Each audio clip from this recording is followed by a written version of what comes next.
Hello everyone, আসসালামু আলাইকুম। কি অবস্থা সবার? আশা করি সবাই ভালো আছো। তো আমরা আজকে ফিজিক্স সেকেন্ড পেপার চ্যাপ্টার 7 এর কিছু ফর্মুলা সহ ব্যতিচারের দু একটা ম্যাথ করার চেষ্টা করব।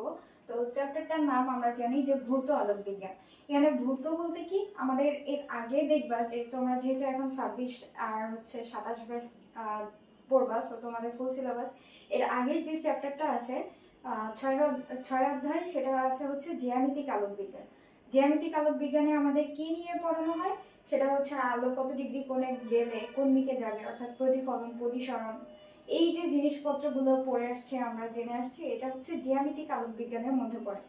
আর ভৌত আলোক বিজ্ঞানের মধ্যে হচ্ছে একটা আলো কিভাবে পড়লে অন্য পাশে তার প্রতিক্রিয়াটা কি হবে, বুঝতে পারছো?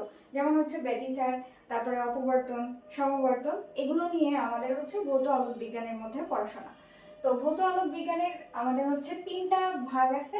একটা ব্যতিচার, আলোক ব্যতিচার, আর অপবর্তন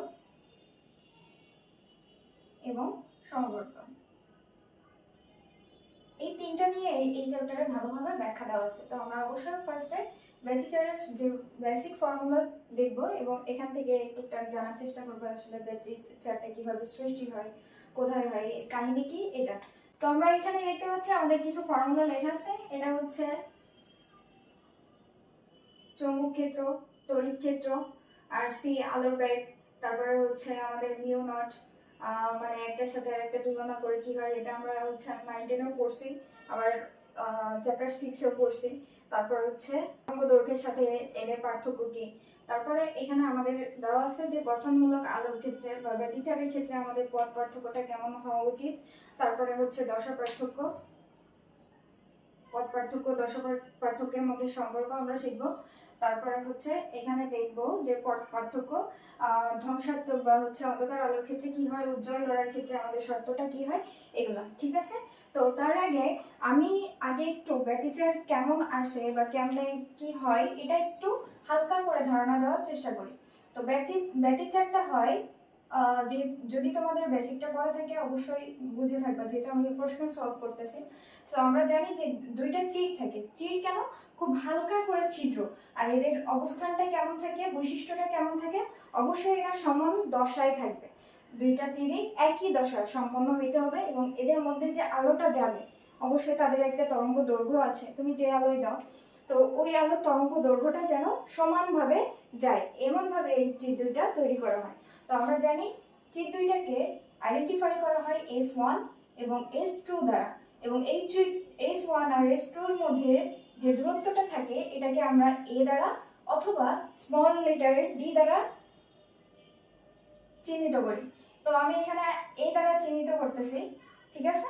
আর এই দুইটা চির থেকে যখন আলোটা যাবে, তরঙ্গটা যাবে, ঠিক আছে, এভাবে করেই তো যায়, তাই তো। তো এই যে যেখানে যেখানে দুইটা তরঙ্গ উপরিপাতিত হবে, অর্থাৎ একটার উপর একটা ঠিক মিলে যাবে, সেইখান থেকে আমাদের পর্দায়, এখান থেকে একটা পর্দা রাখা হয়, যে পর্দাটা আমরা দেখতে পাবো যে এই আলোটা যাচ্ছে, এই আলোর অবস্থাটা কি হয়। তো সেই পর্দার ঠিক মাঝখানে, অর্থাৎ যেখানে এই উপরিপাতন হলো, সেখানে আমরা বলি ওটা চরম বিন্দু। চরম বিন্দু, লাইটটা আলোকিত হয়, উজ্জ্বল হয়, অন্ধকার হয় না, ঠিক আছে। তো এই চিরের থেকে পর্দার মধ্যে একটা দূরত্ব আছে না, চির থেকে পর্দার মধ্যে দূরত্ব, এটাকে ডিফাইন করা হয় ক্যাপিটাল ডি দ্বারা, ঠিক আছে। আচ্ছা, তো এই চির থেকে ধরো যে এখানে আমাদের চরম পয়েন্টটা সৃষ্টি হলো, এটাকে যদি আমরা ও দ্বারা আইডেন্টিফাই করি, এটা চরম বিন্দু, যেখানে কিনা কোন আলো সৃষ্টি হচ্ছে, এখানে সৃষ্টি হচ্ছে আমাদের উজ্জ্বল আলো, ঠিক আছে। তাহলে এখানে আমরা দিয়ে দিলাম যে এই যে ডোরাটা, এটা উজ্জ্বল আলো। আর যদি এখান থেকে আমাদের পি একটা বিন্দুতে ডোরার সংখ্যা নির্ণয় করতে বলা হয়, তাহলে সেটা হবে কি, ওপি। একটা বিন্দু আছে পি, র্যান্ডম, ঠিক আছে। তো এখান থেকে দেখো আমাদের পি বিন্দুতে S1 থেকেও কিন্তু আলো যাবে, আবার S2 থেকেও কিন্তু আলোটা যাবে, ঠিক আছে। তো এই পি এর সাথে কোণ করে আমাদের এই মধ্যবিন্দু দিয়ে যে একটা কোণ উৎপন্ন হয়, সেটাকে আমরা থিটা দ্বারা আইডেন্টিফাই করি, ঠিক আছে। আবার এই যে পি S1 পি S2, এখান থেকে আমরা যদি S2টা একটু বড় দেখতে পাচ্ছি, S1 পি এর সমান করে কেটে নেই, তাহলে এখানেও কিন্তু একটা কোণ সৃষ্টি হয়, এটাও কিন্তু থিটা কোণ। ঠিক আছে, তো এটা হচ্ছে কৌণিক দূরত্ব। তো আমরা এগুলো সম্পর্কে জানবো। তো চিত্রটা এমন হয় আমাদের দেখতে। আর যে ডোরাগুলো সৃষ্টি হয়, এই ডোরার মাঝখানে কি কি আছে আমরা জানি। ব্যতিচারের ক্ষেত্রে একটা অন্ধকার, একটা উজ্জ্বল, একটা অন্ধকার, এভাবে করে যায়। ঠিক আছে, এই জন্য আমরা এটাকে ডোরা বলি। তো ধরো যে এটা উজ্জ্বল, তাহলে একটা উজ্জ্বল, একটা অন্ধকার, একটা উজ্জ্বল, একটা অন্ধকার, এভাবে করে যাবে। আর এই একটা ডোরার সমান যে প্রস্থটা, যে দূরত্বটা, এটাকে বলা হয় ডোরা প্রস্থ। ডোরা প্রস্থ। ডোরা প্রস্থকে ডেল এক্স দ্বারা অথবা স্মল বি দ্বারাও প্রকাশ করা হয়। ঠিক আছে, আর দুইটা ডোরার মধ্যে ব্যবধান বলতে বোঝায় তুমি এই ডোরার থেকে এই যে দুইটা ডোরার মধ্যবর্তী যে দূরত্ব এটাকে, অথবা তুমি ডোরার ব্যবধান বলতে এই একটা ডোরার মাঝখান থেকে অপর যে একটা ডোরা মাঝখান দিয়ে বাদ দিয়ে তার মধ্যবর্তী, এটাকেও ডোরা ব্যবধান বলা হবে। ডোরা ব্যবধানকে আমরা কি দ্বারা প্রকাশ করে থাকি? ডেল এক্স দ্বারা। ঠিক আছে, ডেল এক্স দ্বারা। একটা ডোরা প্রস্থকে আপাতত বি দ্বারা প্রকাশ করি, ডেল এক্স। ওকে, তো আশা করি এতটুকু সবাই বুঝতে পারছো। সো আমাদের আপাতত বেসিক লেভেলটা এই পর্যন্ত রাখলেও হবে, মানে টুকটাক ম্যাথ করার জন্য। ডোরা প্রস্থ যদি জানতে চাও, ডোরা প্রস্থকে আমরা বি দ্বারা আইডেন্টিফাই করে বিটা দ্বারাও আইডেন্টিফাই করতে পারি।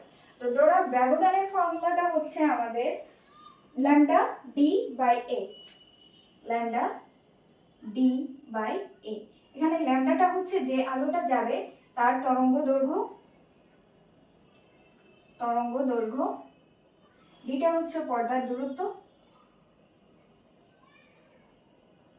পর্দার দূরত্ব। এবং এটা তো আমরা জানি যে দুইটা চিরের মধ্যবর্তী দূরত্ব। বুঝতে পারছি? ওকে, আর এখানে আমি দেখাই দিই যে দশা পার্থক্য আর পথ পার্থক্যের মধ্যে সম্পর্ক কি আমাদের। যে দশা পার্থক্য যদি দেওয়া থাকে, দশা পার্থক্য, তাহলে দশা পার্থক্য ডেল্টা সমান হবে 2 পাই ল্যামডা ইনটু পথ পার্থক্য।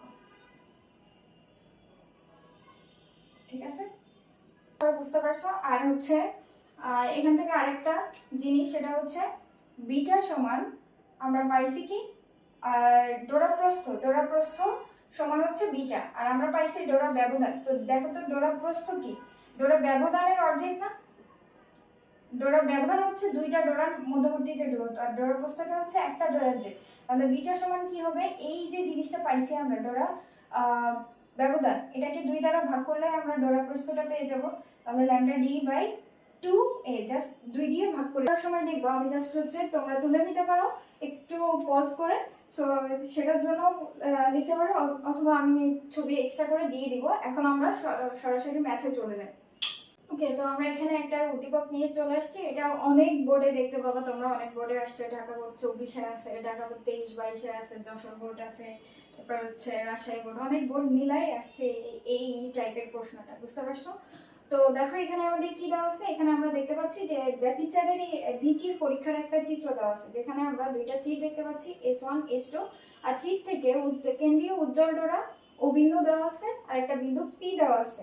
বুঝতে পারছি? এখন আমাদের উদ্দীপকে বলা আছে যে দ্বিচির পরীক্ষাটি সম্পন্ন করতে 2.95 মিলিমিটার ব্যবধানে চিরদ্বয় থেকে 1 মিটার পর্দা স্থাপন করা হলো। 1 মিটার দূরত্ব হবে, এখানে 1 মিটার দূরে লিখে দিলাম। দূরে পর্দা স্থাপন করা হলো। পি বিন্দুতে সৃষ্ট ডোরার ব্যবহৃত তরঙ্গ দৈর্ঘ্য 5900 অ্যাংস্ট্রম এবং পথ পার্থক্য হচ্ছে 2.36 ইন্টু 10⁻6 মিটার। বুঝতে পারছি? তো এখানে দেখো আমাদের উদ্দীপকটা দেওয়া আছে। গয়ে বলছে উদ্দীপকের পর্দায় সৃষ্ট ডোরা ব্যবধানটা নির্ণয় করতে। তো গয়ের সলভটা আমাদের অ্যান্সার শুরু করি।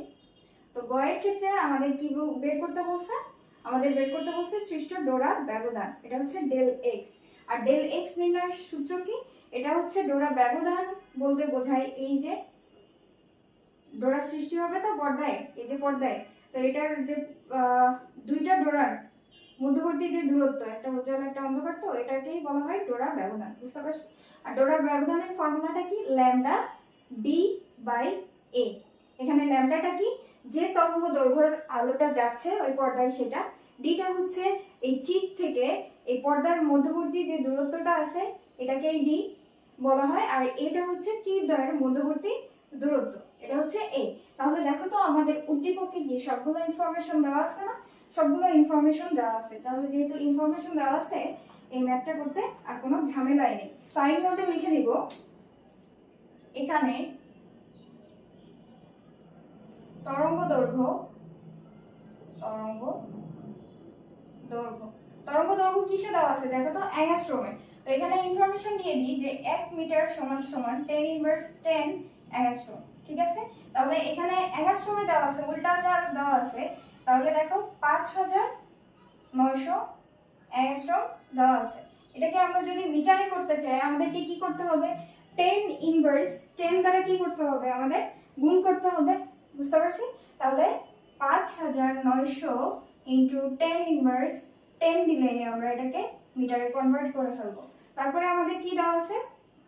সৃষ্ট ডোরার জন্য ডোরা থেকে চিপ থেকে পর্দার মধ্যবর্তী দূরত্ব ডি এর মানটা লাগবে। তো পর্দার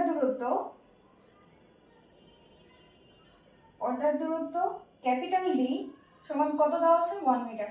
আর মজার ব্যাপার, ম্যাক্সিমাম ম্যাথেই দেখবে হবে 1 মিটার দূরত্বে পর্দা স্থাপন করা।